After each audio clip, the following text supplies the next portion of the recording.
two words spoken repeatedly on camera have triggered what might become the most explosive legal battle in royal commentary history.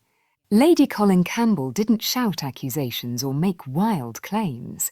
She simply repeated the same descriptor over and over until ignoring it became impossible. The phrase itself isn't complex, but its implications cut straight through years of carefully constructed narrative.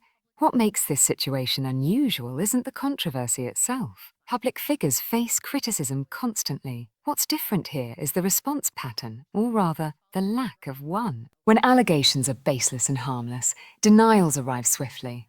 Legal teams issue statements within hours. PR machines spin into action immediately. But when accusations threaten to illuminate chapters that were deliberately kept dark, everything slows down. Words get measured. Options get analysed. Every potential move carries consequences that extend far beyond the initial claim. Lady Colin understands this dynamic perfectly. She's witnessed how power operates across decades of aristocratic observation. Her approach wasn't emotional escalation. It was strategic repetition, transforming a phrase from insult into framework.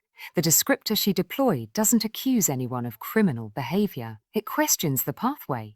It suggests access preceded achievement, that proximity opened doors before talent ever got a chance to knock. For someone whose entire brand rests on being the principled outsider who challenged establishment power, that reframing is devastating, because once that seed plants itself in public consciousness, every unexplained connection starts demanding explanation. Every missing year in the timeline transforms from footnote into interrogation point.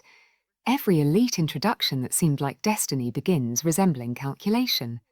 This isn't how typical rumours spread through media ecosystems. Rumours flare bright, get denied firmly, then fade into background noise. This one adhered because it explained something audiences sensed but couldn't articulate. Older viewers especially recognised the pattern from business and political spheres. Some rapid ascension often involves learning in rooms the public never sees. That's precisely why simple denial hasn't worked. Issuing a statement saying, "This is false," wouldn't end the conversation. It would intensify scrutiny. People would ask why the denial took so long, why repetition was required to force response, why so much early digital presence vanished years ago. And that's the trap Lady Colin has engineered. The descriptor doesn't require proof to be effective. It requires consistency. She's been unflinching, methodical, and that calmness communicates confidence rather than speculation. So why hasn't legal action materialized yet, despite all the reported consultations and leaked threats? Because the most dangerous aspect of any lawsuit isn't the courtroom battle itself. It's what happens before trial ever begins. Discovery. That single word makes attorneys nervous when the past contains complications. Discovery means timelines don't stay conveniently vague. They get documented under oath. It means travel isn't described in broad strokes. It gets mapped with dates and witnesses. It means old contacts aren't dismissed as rumours. Their names appear on depositions. This is why threatening to sue Lady Colin Campbell represents such enormous risk. Lady Colin doesn't speak recklessly. She chooses language carefully, stops precisely short of making factual claims that would require courtroom proof.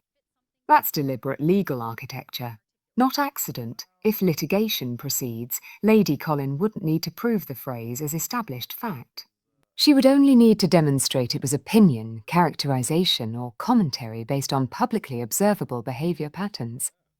Meanwhile, the opposing side would be asked to prove harm, prove falsehood, prove malicious intent, and that's where the mechanism snaps shut.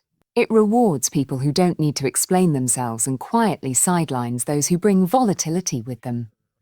Presence alone isn't acceptance. Being seen is not the same as being welcomed, and that distinction matters enormously. Proximity to controversial fashion houses and luxury labels didn't elevate the image. It complicated it, especially when some of those brands were already navigating their own reputational storms. In elite fashion, controversy isn't edgy. It's expensive. The result wasn't applause. It wasn't celebration. It was distance. No flood of endorsements. No iconic campaign moments. No industry chorus rushing to defend.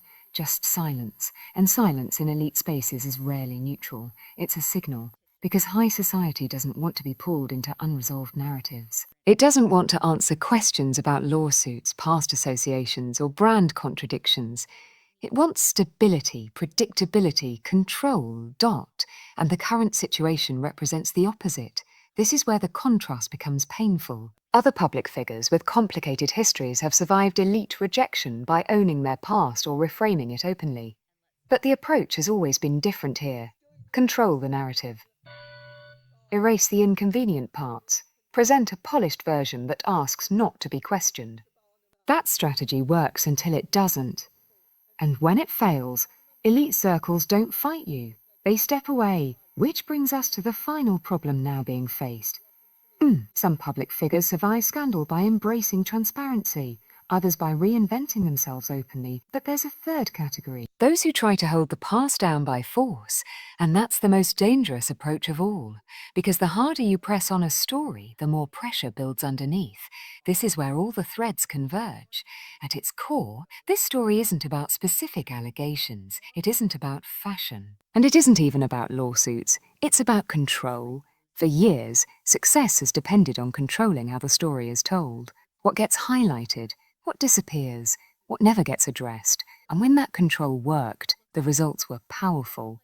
But now that control is slipping, the descriptor Lady Colin deployed didn't explode because it was shocking. It exploded because it was simple, repeatable, and resistant to correction. It didn't accuse, it reframed. And reframing is harder to fight than straight denial. Threatening legal action might feel like the last lever left. But it's a dangerous one, because the moment courts get involved, narratives stop being flexible. Truth becomes procedural. Memory becomes evidence, and that's why the most revealing part of this entire situation isn't what has been said. It's what hasn't. No clean denial, no detailed explanation, no confident dismissal. Just pressure, silence, and the suggestion of legal force. History shows that when public figures choose control over transparency, the outcome is rarely redemption. It's fatigue. People stop listening, they stop defending, they stop caring. And that's the real risk now being faced. If litigation proceeds, it risks opening doors that can't be closed. If silence continues, the descriptor hardens into memory. If rebranding is attempted again, fewer people are willing to follow. Meanwhile, Lady Colin Campbell hasn't backed down. She hasn't apologised. She hasn't retracted. She simply continued speaking in the same measured tone, confident that repetition alone is enough. So the question now isn't whether legal action is possible, it's whether it's survivable. Because once the story moves from media speculation to formal inquiry, it stops being manageable. And if Lady Colin says those words again calmly, publicly, without hesitation, the pressure won't just return, it will multiply. And this story won't end with a lawsuit, it will end with a reckoning.